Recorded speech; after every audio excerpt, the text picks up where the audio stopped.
बिस्मिल्लाहिर्रहमानिर्रहीम, अस्सलाम वालेकुम। आज तो कमाल ही हो गया। यानी मतीला जान साहब सीनियर रिपोर्टर हैं, सुप्रीम कोर्ट को कवर करते हैं। उन्होंने कहा कि ये तो जजेस पर हाइपर सुपरसोनिक हमला हो गया है मिसाइल का। क्या इस तरह की प्रोसीडिंग्स हुई हैं? सलमान राजा साहब छा गए। पहले फैसल सिद्दीकी ने कमाल दिखाया, अब सलमान राजा साहब ने एक चीज आईनी बेंच के सामने सुप्रीम कोर्ट में खड़े होकर बराह रास्त लोगों को दिखाकर एक एक चीज खोलकर रख दी। किस तरह 14-15 साल के बच्चों को गिरफ्तार किया गया, वो किस तरह से रोते थे, उनका किस तरह दिल बहलाने के लिए सलमान राजा जाकर उनको कहते थे कि टॉफी देते थे कि परेशान ना हो तुम आजाद हो जाओगे। किस तरह कॉर्नर मीटिंग्स पर छापे होते थे। वो हालात क्या थे जिनमें तहरीके इंसाफ को इलेक्शन लड़ना पड़ा। पूरी कोशिश थी कि तहरीके इंसाफ का वजूद ही खत्म कर दिया जाए। काजी फाइज ईसा ने जो फैसला किया, स्याह तरीन फैसला तारीख का, आज तक उसकी जस्टिफिकेशन नहीं हो पा रही। सब जजेस मिलकर भी उसको जस्टिफाई नहीं कर पा रहे, ये नजर आ रहा है।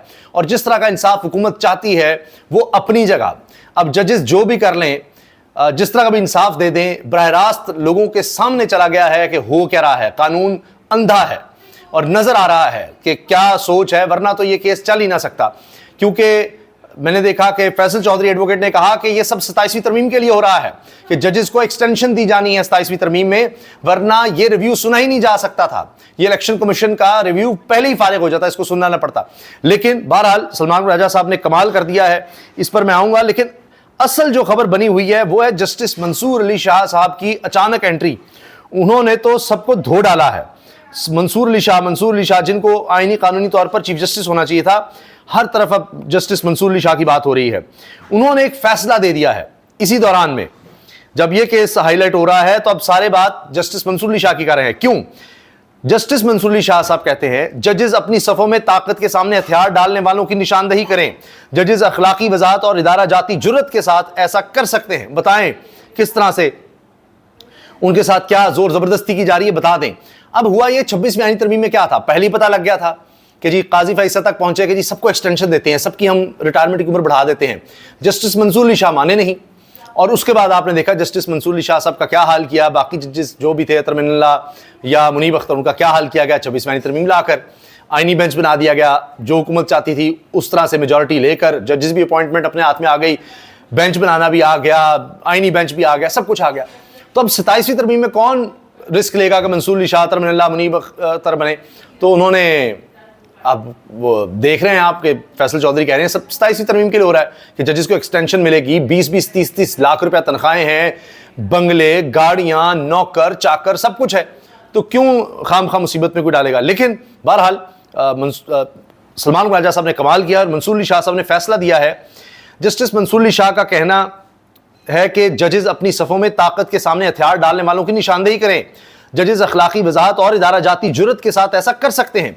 सर्विस केस में अदलिया से मुतालिक अहम फैसले में जस्टिस मंसूर अली शाह ने करार दिया कि जजेस का फर्ज है अपनी सफों में ताकत के सामने हथियार डालने वालों की निशानदेही करें।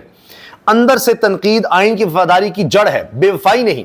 ऐसे लोगों को ललकारना अदालती इदारे की खिदमत की आला तरीन मिसाल होगी कि बताया जाए कि क्या लोग कर रहे हैं। फिर इसके साथ साथ मंसूर अली शाह ने आगे कहा है अपने फैसले में कि जजेस को दयानतदारी और जुर्रत के साथ काम करना है। जजेस को अंदरूनी और बैरूनी तमाम तजावुजात का मुकाबला करना है। जजेस को अदलिया और कानून की हुक्मरानी को पामाल करने के खतरात का मुकाबला करना है। जजों को छोटे कलील मुद्दती फवायद की लालच का शिकार नहीं होना चाहिए। ऐसे फवायद महज वहम और आर्जी होते हैं कि जी तनख्वाहें मिल जाएंगी, एक्सटेंशन मिल जाएगी, ये हो जाएगा, वो हो जाएगा। फिर अदालत ने करार दिया कि जज का असल इजरा इदारे के वकार और अवाम के इतिमाद को बरकरार रखने में है। तारीख उन लोगों को याद रखती है, जुमला सुनने वाला है, तारीख उन लोगों को याद रखती है जो उसूल के दिफा में साबित कदम रहे। जज की फ़िक़ही विरासत खुशामद पर नहीं, उसूली इनराफ पर उस्तवार होती है। जब इंसाफ की रूह को खतरा हो, अदालतों को मसलहत का शिकार नहीं होना चाहिए। फैसले मजीद कहा गया अदालतों को जमहूरी सालमियत का मुहाफिज होना चाहिए।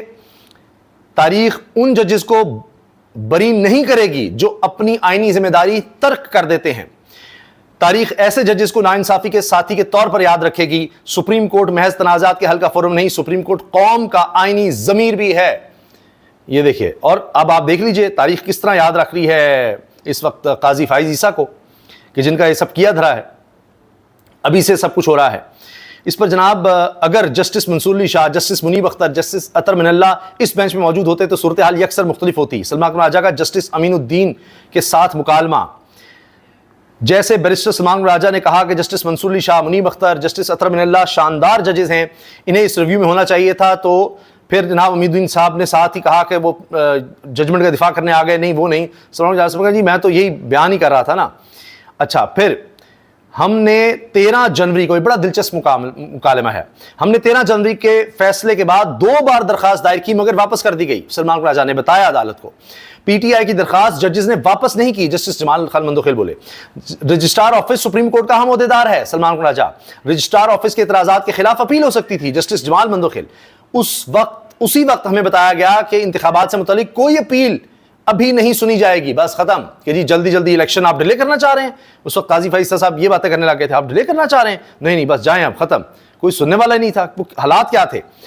आप यहां जजेस को मुखातिब करके कहा सलमान राजा ने, आप यहां पर तहरीक इंसाफ को रिलीफ के लिए नहीं बल्कि अवाम पाकिस्तान के साथ इंसाफ के लिए बैठे हैं। आप यानी जस्टिस अमीनुद्दीन को भी मुखातिब किया, का व्यू अलग है लेकिन 8 जजेस ने अवाम की मंशा के मुताबिक फैसला किया है। बैरिस्टर सलमान राजा फिर मखसूस नशिस्तों पर नजरसानी केस में पीटीआई की वाहिद बचत या रिलीफ, इसका बराह रास्त नशर होना है। नशिस्तें मिलना तो मुश्किल है मगर ये रिकॉर्डिंग्स शायद दिहाइयों तक बयानी का काम करेंगी कि देखें किस तरह से तहरीक इंसाफ को दीवार से लगाया गया। हर इदारे में, हर जगह पर 10 महीने इलेक्शन कमीशन ने अमल दरामदी नहीं किया, सुप्रीम कोर्ट की फुल कोर्ट की जजमेंट पर, पूरी अदालत की जजमेंट पर अमल नहीं किया। फिर 26वीं आईन तरमीम लाए, फिर उसका रिव्यू किया, फिर ये सब कुछ होता रहा। सबको पता लगेगा यहां पर क्या हुआ इस मुल्क के आइन कानून के साथ और उसके जरिए फिर किस तरह तबाही हुई यहां पर जमहूरियत की और माशरत की, लोगों के हक की, उनके वोट की और उनके बुनियादी इंसानी हुकूक की। ये सब चीज़ें रिकॉर्ड हैं। अच्छा, इसके अलावा जी जजेस वाला केस भी चल रहा है। इस्लामाबाद हाईकोर्ट में जो जजेस जिस तरह से तैनात किए गए, उसमें जुल्फ़िकार अली भुट्टो केस में जजेस वकला को कहते रहे जल्दी दलाइल मुकम्मल कर लें, ताखीर ना करें। वकला के तवील दलाइल के सबब केस ताखीर का शिकार होता रहा और जजेस रिटायर होते रहे। जो फैसला आया वो हमारे सामने है, लिहाजा आप भी मौजूदा केस में अपने दलाइल को जल्द मुकम्मल कर लें।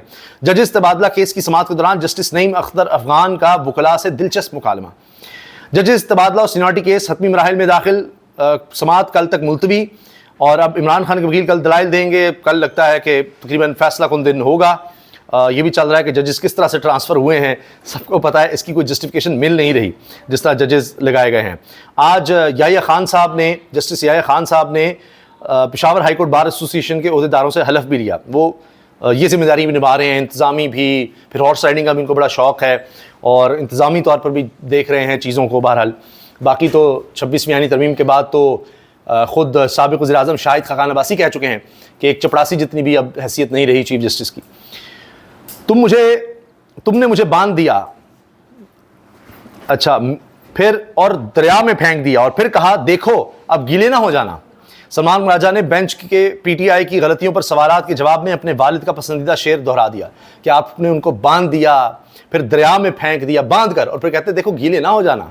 ये हाल किया, ना इंतखाबी निशान, ना उनको वहाँ पर उनके कोई एक्सेप्ट कर रहा है नॉमिनेशन के, जी ये तो जमात ही नहीं, आपके रिजेक्ट हो जाएंगे, आप किसी और के लेके आए, फिर उनको आज़ाद डिक्लेयर किया, अब उनकी मखसूस नशिस्तें भी नहीं दे रहे। ये हाल है।